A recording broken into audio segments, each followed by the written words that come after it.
Hey up, it's the Yorkshire Gamer here, and today we're actually having a look at the Anbernic RG353PS.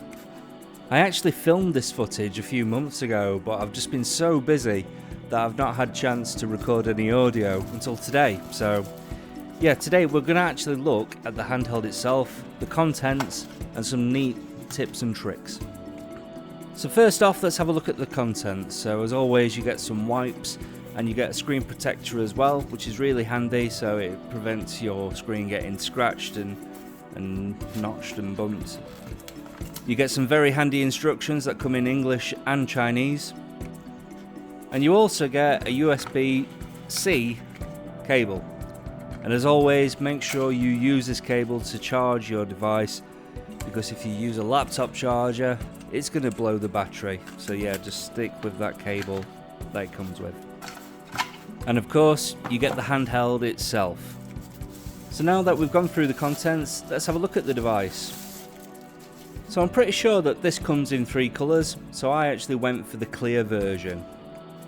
I love that this looks just like a SNES controller. So this device comes with a Linux operating system. It also has Bluetooth, so you can connect multiple controllers for 2, 3, 4 player games. It has a HDMI port, so you can plug it straight into your TV, and it also has Wi-Fi built into it. This comes with 2 GB of RAM as well, so it's going to play the likes of Dreamcast, PSP, DS with very little fault. So here's the power button, let's turn it on, let's see what this is all about. So as you can see, it has a little green light to indicate that it's turned on, and then the Anbernic logo appears. So just while that's loading up, let's have a little closer inspection of the outer case. So you've got these rubber grips, pretty standard for an Anbernic device. And on the top, you've got the inputs, so you've got the HDMI input, and you've got USB-C as well. What I love about this is there's literally no setup at all. So it comes with around 23,000 games. And these are all the consoles it will play. So we've got Arcade, Virtual Arcade, MAME, Final Burn, WonderSwan Color, Capcom 1, 2 and 3, MSX, PC Engine, NES, Game Boy, SNES, N64, Game Boy Color, Game Boy Advance, DS, Open Bore, Ports, Sega Master System, Mega Drive, Game Gear, Dreamcast, Neo Geo, Neo Geo Pocket, Neo Geo Pocket Color, PlayStation and PSP. So I do always like to compare this to its older counterpart, so I think the closest one we're going to get to this new model is the Anbernic RG353M. The inner workings of both of these handhelds are pretty much exactly the same. The only difference really is that the RG353M comes in a metal shell and is slightly more compact than the RG353PS. But let's have a deeper dive. I like that on the RG353PS the shoulder buttons are stacked, so they're not side by side next to each other, if that makes sense, so they're behind one another. This makes it so much easier to press the buttons, and you're less likely to press both buttons at the same time.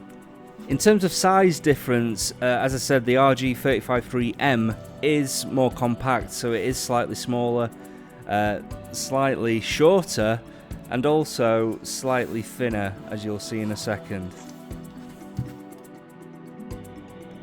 But to be honest, I put that down to having the shoulder buttons stacked rather than side by side to one another. Otherwise, the operating system is exactly the same, and the screen size is exactly the same as well. Now let's actually have a look at some gameplay. So we're going to start off with the Sega Dreamcast. So I think this one, as I said, it came with 23,000 games thereabouts. But yeah, Dreamcast came with about 85 games, or was it 185? It was something ridiculous anyway. So I really want to try and test this to its limits. So a good game to try out, something that's fast-paced, has lots of music in it, is Crazy Taxi. That's probably one of the best games to try out on a device such as this. But I'm hoping that because this has 2 GB of RAM rather than 1 GB of RAM, it's going to run pretty well. So let's check it out.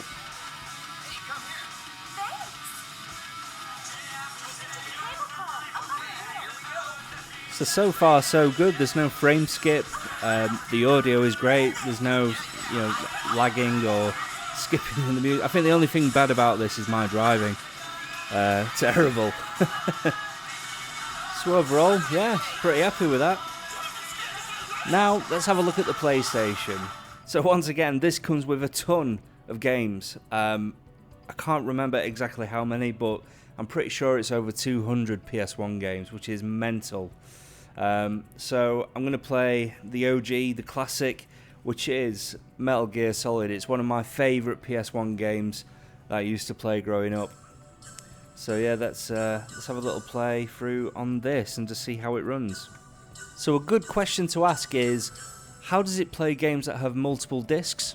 So you will find that on this, there are some files that are, for example, Metal Gear Solid, you might find one that says Metal Gear Solid 1, and then Metal Gear Solid 2 in brackets, which would represent the first and the second disc.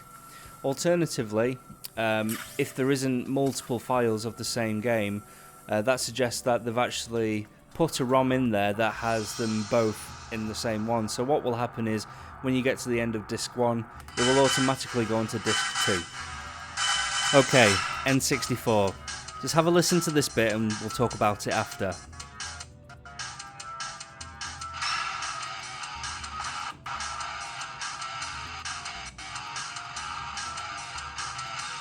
Yeah, so as you can see, the music's really choppy, it does skip frames. So N64, to be honest, is still one of those consoles that is very difficult to emulate, especially on 2 GB of RAM. So there is N64 on here, but in terms of gameplay and how well you're going to be able to play these games, it's going to be quite frustrating, to be honest. Ideally, you want something that has 4 GB of RAM, but as you can see on this little example, I was struggling big time. Yeah, so I would just say don't bother with the N64. So as I've said before, there's actually no setup. You can literally turn this on and start playing games, but there are some neat tips and tricks that I would like to share with you. So first one is how to activate cheats. So the first thing you're going to want to do is press the function button and scroll down to cheats. And now when you go to cheats, you need to go to load cheat directory.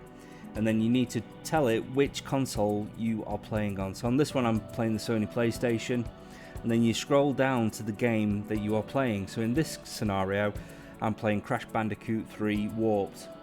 So I'm going to select that, and then I'm going to go down to the cheats, and I'm just going to select one of these cheats. I think I select the one with get all gems, so let's do that first of all.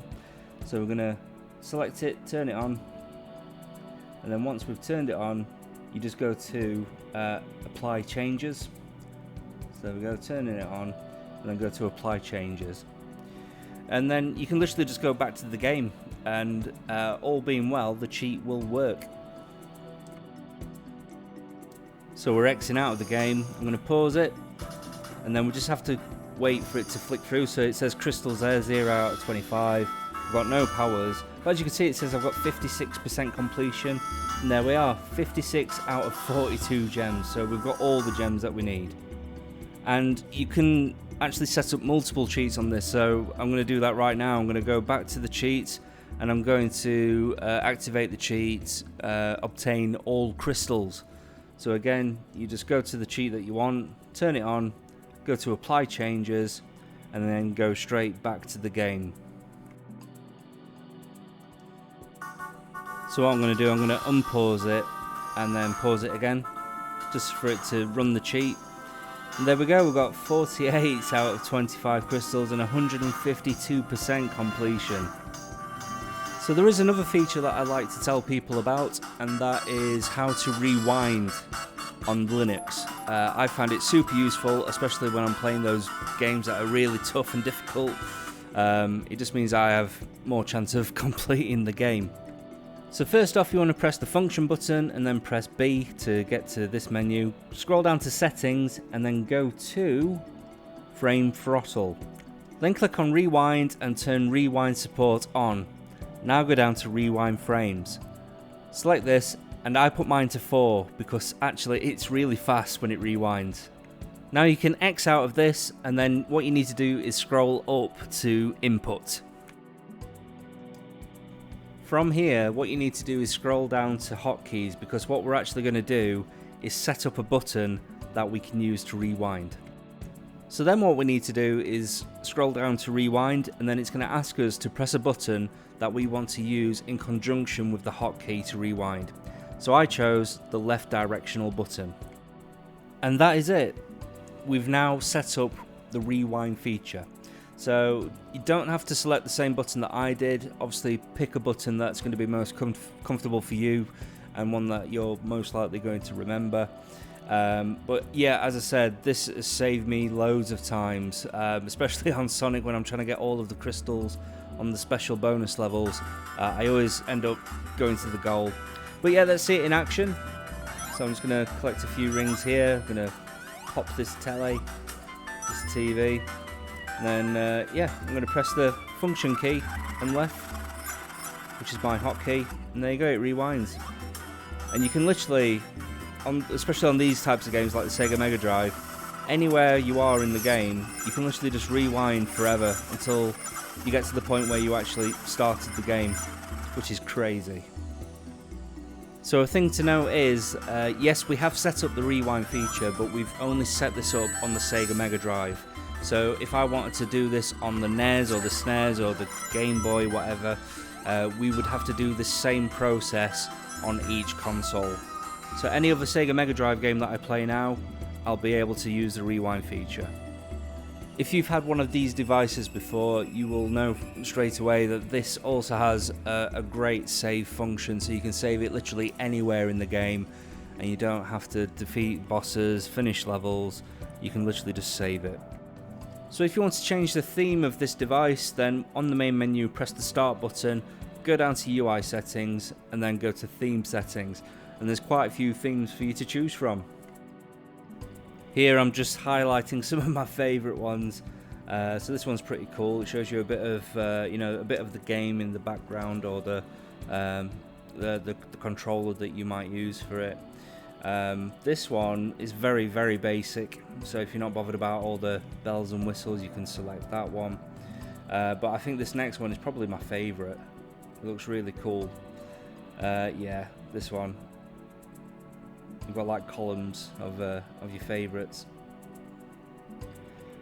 Another good feature is the screensaver settings. So when you get this, it will most likely dim the screen, but you can change it so you've got a random video. And the good thing about having a random video is it will just randomly show you a game that's on the device and show you a bit of gameplay footage. And if you really like it, what you can do is press start and it will actually load that game for you. But as you can see, there are loads of little settings and things that you can change to make it personalised to you. So if at any point you want to actually activate the screensaver, you can just press select and then just go down, well, just click launch screensaver, and there you go, it's going to play a bit of footage of the game for you. And as I very briefly mentioned earlier, this does come with a HDMI port, so you can literally just plug your HDMI into your TV and you can play on the big screen. And because it has Bluetooth as well, you can connect a wireless controller, so you've got more comfort when playing the game. And it also makes it easier for you to play two-player games. So there we have it, guys. The Anbernic RG353PS is available now for you to buy. If you are really interested in getting one of these devices, then I will put the link for this in my description of this video. I want to give out a massive thank you to Anbernic Selected for providing me with a sample to showcase to you guys. And of course, I want to give all of you a massive thank you for watching this video, and for all of the new subscribers that I've had recently. You are all absolute legends. Well, until next time, guys, take care, stay safe, and stay awesome, and I'll catch you on the next one. Ta-ra!